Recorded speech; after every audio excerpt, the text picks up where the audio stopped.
বাবা, নাহিদ ছেলে নাকি সে হিজড়া? বাবা স্তম্ভিত। কি বললি তুই? হ্যাঁ বাবা, সে বিয়ের পর থেকে আমাকে একবারও ছুঁয়ে দেখেনি। আমি জিজ্ঞাসা করলে সে বলে তার নারীর প্রতি কোনো অনুভূতি বা ফিলিংস নেই, তার পুরুষের প্রতি ফিলিংস আর অনুভূতি আছে। বহুবার পুরুষদের বাসায় এনে পাশের রুমে তাদের সঙ্গে।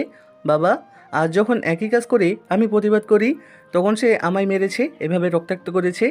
তুই আগে বলিসনি কেন? তোমার ভয়ে চুপ ছিলাম বাবা। নাহিদ একজন মেধাবী শান্ত স্বভাবের যুবক, উচ্চশিক্ষিত। এখন সে দেশের এক নামী ন্যাশনাল কোম্পানির উচ্চপদস্থ কর্মকর্তা। বেতন বেশ ভালো। জীবনযাপন আর পাঁচজনের মতো নয়, বরং একটু গোছানো ও সম্মানজনক। বাবার রেখে যাওয়া সম্পত্তির অংশ হিসেবে সে পেয়েছে একটি নিজস্ব ফ্ল্যাট ঢাকার অভিজাত এক এলাকায়। বাবা মা অনেক আগেই মারা গেছেন, তাই এরকম একই চলতে হয় তাকে।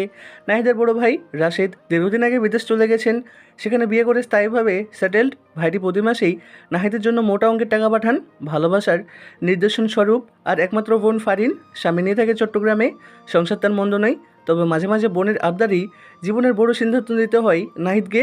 বিয়ে না চাওয়া এক সম্পর্কের সূচনা। বোন ফারিনের আবদারেই নাহিদ বিয়ে করতে রাজি হয়। মেয়ে পছন্দ করে দেওয়া হয় পারিবারিকভাবে। সব কিছু খুব দেখে শুনে দুই পরিবারের সম্মতি বিয়ে হয় নাহিদ আর নীলার। নীলার বাবা একজন কড়া ইসলামিক মাইন্ডের মানুষ, ধার্মিক, রাজনীতি মেনে চলা এবং মুখে সর্বক্ষণ আল্লাহ রসুলের কথা। বিয়ের আগে নাহিদ আর নীলার মধ্যে তেমন একটা কথা হয়নি, সম্পর্ক গড়ে ওঠার সুযোগই ছিল না। আজ তাদের বাসর রাত। নীলা মাথার ঘুমটা টেনে বিছানায় চুপচাপ বসে আছে। সময় গড়িয়ে যাচ্ছে। একটানা বসে থেকে কোমর ব্যথা করছে তার। 3 ঘন্টা কেটে গেলেও নাহিদের দেখা নেই। হঠাৎ একটা হালকা কাশি দিয়ে ঘরে ঢুকে নাহিদ। দুঃখিত, অনেকক্ষণ বসিয়ে রেখেছি। আস্তে আস্তে বলে সে, আসলে বন্ধুরা কিছুতেই আমাকে ছাড়তে চাচ্ছিল না। নীলা কিছু বলে না, শুধু মাথা নেড়ে বলে ওকে। এখন হয়। নাহিদ নীলাকে বলে, তুমি কাপড় চোপড় পাল্টে আসো, আমিও পাল্টে আসছি। নীলা চুপচাপ চলে যায়। ফিরে এসে দেখে নাহিদও বদলে নিয়েছে পোশাক। এই প্রথম তারা একে অপরের মুখোমুখি। একটু সময় চুপচাপ, তারপর নীলা নীরবতা ভেঙে বলে, আপনার কি কখনো কোনো রিলেশন ছিল? নাহিদ একটু অবাক হয়, তারপর ধীরে বলে, না, আমি রিলেশনে বিশ্বাস করি না। আমার জীবনে বরাবর পড়াশোনাই ছিল প্রধান। তুমি? নীলা উত্তরে দেয়, হ্যাঁ, অনেক প্রপোজ পেয়েছি, কিন্তু বাবার ভয় কখনো সাড়া দেয়নি, কোনো সম্পর্কে জড়ায়নি। এরপর নীলা একটু থেমে গলায় আবেগ আনে, একটা অনুরোধ করতে চাই, আপনি রাগ করবেন না তো? বলো, কী অনুরোধ? আমি এখন বিয়ে করতে চাইনি, বাবার চাপে এই বিয়ে করেছি। আমার মাস্টার শেষ হতে এখনও 16 দিন বাকি। আমি চাই এই সময়টায় আপনি আমার প্রতি কোনো সম্পর্কের দাবি না করেন। আপনি যদি আমাকে সময় দেন, আমি চিরজীবন কৃতজ্ঞ থাকব। নাহিদ কিছুক্ষণ চুপ করে থাকে, চোখের জল টলমল করে ওঠে। ঠিক আছে, ধীর বলে সে, আমি চেষ্টা করব নিজেকে তোমার থেকে দূরে রাখতে, তোমার স্বাধীনতাকে সম্মান করব। কিন্তু নাহিদ জানতো না, এই অনুরোধের আড়ালে আছে এক ভয়ঙ্কর পরিকল্পনা। নীলা, যার মুখে এত সাদামাটা আবেগ, সে আসলে চালিয়ে যাচ্ছে এক অন্য নাটক। তার প্রেমিকার নাম সাগর। হ্যাঁ, সে নীলা সাগর নামে একটি ছেলের সাথে সম্পর্কে আছে, ও চালাচ্ছে। এই 16 মাসের অজুহাত তাদের দুজনের মিলেই বানানো, একটু সময়ের জন্য, একটু সুবিধার জন্য। আর নাহিদ, সে তো দিন দিন নীলার উপর আরও বেশি বিশ্বাস করতে শুরু করেছে। স্ত্রীর প্রতি এমন সম্মান আর শ্রদ্ধা খুব কম স্বামী দেখাতে পারে।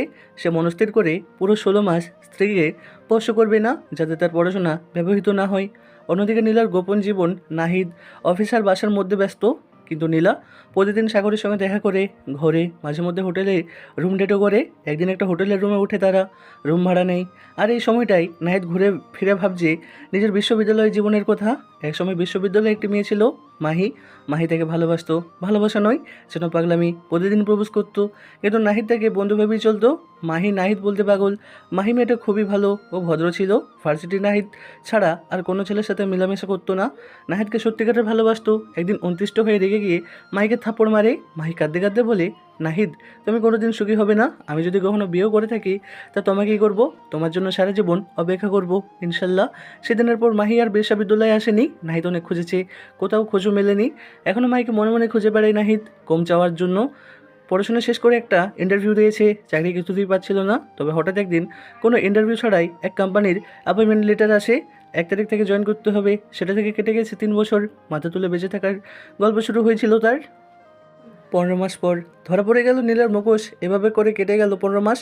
একদিন হঠাৎ নাহিদের চোখে পড়ে নীলা একটা বাইকের পেছনে বসে আছে। বাইকারকে জড়িয়ে ধরে কোথায় যেন যাচ্ছে। নাহিদ পেছন পেছন ফলো করে, দেখে তারা ঢুকে পড়ে এক হোটেল রুমে। নেই, হোটেলের ম্যানেজার ছিল নাহিদের ভার্সিটির জুনিয়র। আরে নাহিদ ভাই, অনেকদিন পর।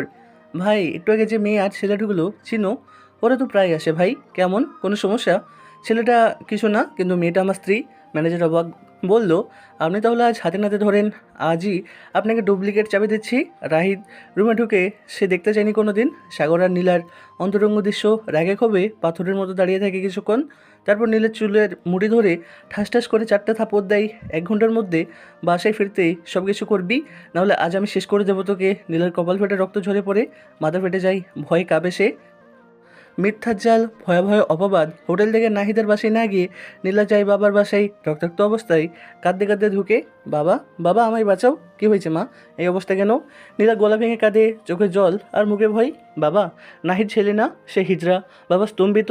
কী বললি তুই? হ্যাঁ বাবা, সে বিয়ের পর থেকে আমাকে একবারও ছুঁয়ে দেখেনি। আমি জিজ্ঞাসা করলে সে বলে তার নারীর প্রতি কোনো অনুভূতি বা ফিলিংস নেই, তার পুরুষের প্রতি ফিলিংস আর অনুভূতি আছে। বহুবার পুরুষদের বাসায় এনে পাশের রুমে তাদের সঙ্গে। বাবা, আজ যখন একই কাজ করে আমি প্রতিবাদ করি, তখন সে আমায় মেরেছে, এভাবে রক্তাক্ত করেছে। তুই আগে বলিসনি কেন? তোমার ভয়ে চুপ ছিলাম বাবা। এই কথায় নাহিদ যে শেষ হয়ে যাবে তা নাহিদ জানতো না। অপমান, বিচার আর সামাজিক মৃত্যু। নাহিদের বাসায় 20 মিনিটের মধ্যে হাজির হয় নীলার বাবা, ভাই মাসুদ, এলাকার লোকজনও, স্থানীয় কাউন্সিল। নাহিদ কিছু বছরের আগে মাসুদ তাকে এলোপাতাড়ি মারতে থাকে। নাহিদ চিৎকার করে, কেন মারে? কারণ তো বলো। নীলার বাবা বলে, তুমি হিজড়া, ছিছি, তোমার মতো পাপির জায়গা জাহান্নামে হবে না।